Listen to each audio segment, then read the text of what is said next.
The Wonderful Wizard of Oz by Lyman Frank Baum. Chapter 7. The Journey to the Great Oz. They were obliged to camp out that night under a large tree in the forest, for there were no houses near. The tree made a good, thick covering to protect them from the dew, and the Tin Woodman chopped a great pile of wood with his axe, and Dorothy built a splendid fire that warmed her and made her feel less lonely. She and Toto ate the last of their bread, and now she did not know what they would do for breakfast. "If you wish," said the Lion, "I will go into the forest and kill a deer for you. You can roast it by the fire, since your tastes are so peculiar that you prefer cooked food, and then you will have a very good breakfast." "Don't! Please don't," begged the Tin Woodman. "I should certainly weep if you killed a poor deer, and then my jaws would rust again." But the Lion went away into the forest and found his own supper, and no one ever knew what it was, for he didn't mention it. And the Scarecrow found a tree full of nuts and filled Dorothy's basket with them, so that she would not be hungry for a long time. She thought this was very kind and thoughtful of the Scarecrow, but she laughed heartily at the awkward way in which the poor creature picked up the nuts. His padded hands were so clumsy and the nuts were so small that he dropped almost as many as he put in the basket. But the Scarecrow did not mind how long it took him to fill the basket, for it enabled him to keep away from the fire, as he feared a spark might get into his straw and burn him up. So he kept a good distance away from the flames, and only came near to cover Dorothy with dry leaves when she lay down to sleep. These kept her very snug and warm, and she slept soundly until morning. When it was daylight, the girl bathed her face in a little rippling brook, and soon after they all started toward the Emerald City. This was to be an eventful day for the travelers. They had hardly been walking an hour when they saw before them a great ditch that crossed the road and divided the forest as far as they could see on either side. It was a very wide ditch, and when they crept up to the edge and looked into it they could see it was also very deep, and there were many big, jagged rocks at the bottom. The sides were so steep that none of them could climb down, and for a moment it seemed that their journey must end. "What shall we do?" asked Dorothy despairingly. "I haven't the faintest idea," said the Tin Woodman, and the Lion shook his shaggy mane and looked thoughtful. But the Scarecrow said, "We cannot fly, that is certain. Neither can we climb down into this great ditch. Therefore, if we cannot jump over it, we must stop where we are." "I think I could jump over it," said the Cowardly Lion, after measuring the distance carefully in his mind. "Then we are all right," answered the Scarecrow, "for you can carry us all over on your back, one at a time." "Well, I'll try it," said the Lion. "Who will go first?" "I will," declared the Scarecrow, "for, if you found that you could not jump over the gulf, Dorothy would be killed, or the Tin Woodman badly dented on the rocks below. But if I am on your back it will not matter so much, for the fall would not hurt me at all." "I am terribly afraid of falling, myself," said the Cowardly Lion, "but I suppose there is nothing to do but try it. So get on my back and we will make the attempt." The Scarecrow sat upon the Lion's back, and the big beast walked to the edge of the gulf and crouched down. "Why don't you run and jump?" asked the Scarecrow.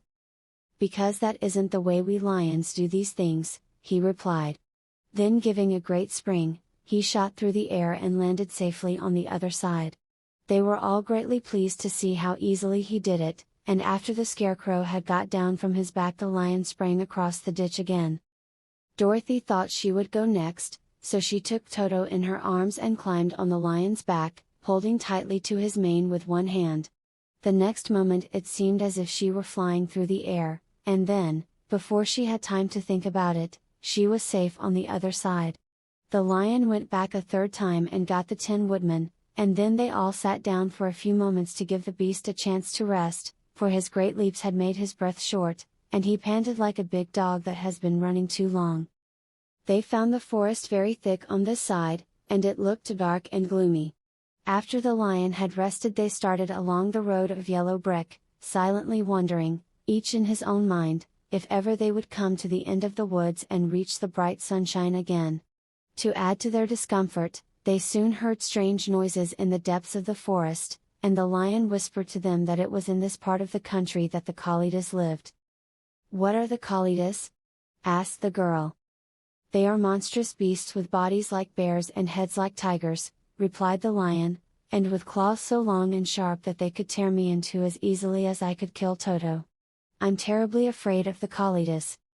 "I'm not surprised that you are," returned Dorothy. "They must be dreadful beasts."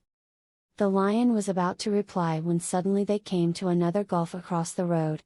But this one was so broad and deep that the lion knew at once he could not leap across it. So they sat down to consider what they should do, and after serious thought the Scarecrow said, "Here is a great tree, standing close to the ditch.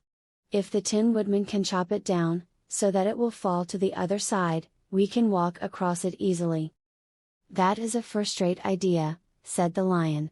"One would almost suspect you had brains in your head, instead of straw."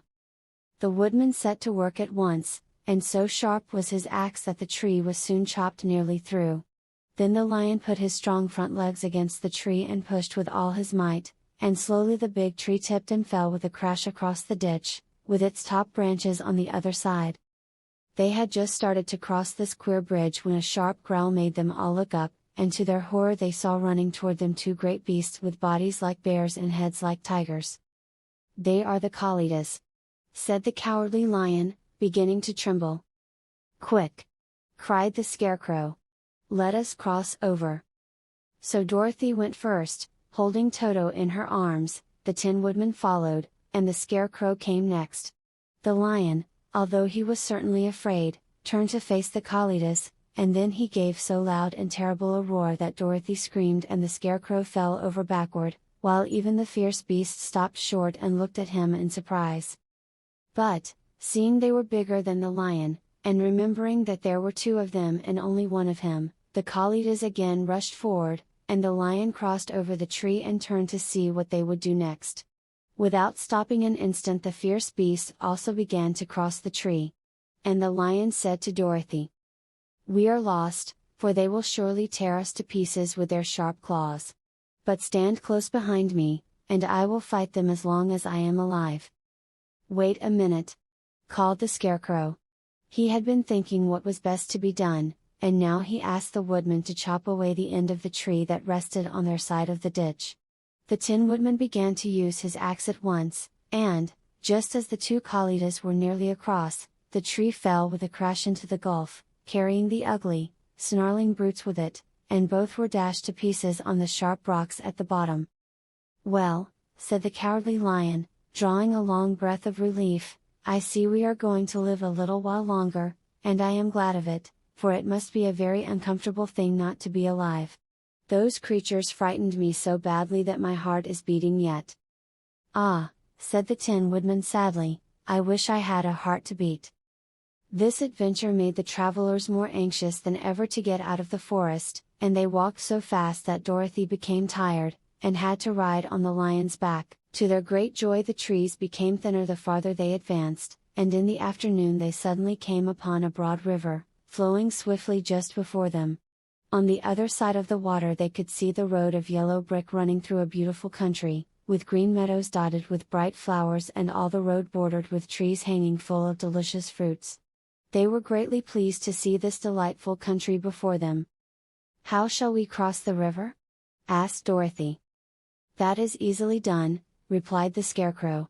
"The Tin Woodman must build us a raft, so we can float to the other side."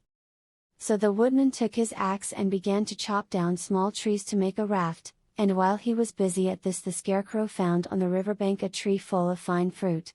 This pleased Dorothy, who had eaten nothing but nuts all day, and she made a hearty meal of the ripe fruit.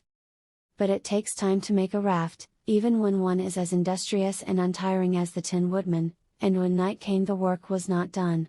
So they found a cozy place under the trees where they slept well until the morning, and Dorothy dreamed of the Emerald City, and of the good Wizard Oz, who would soon send her back to her own home again.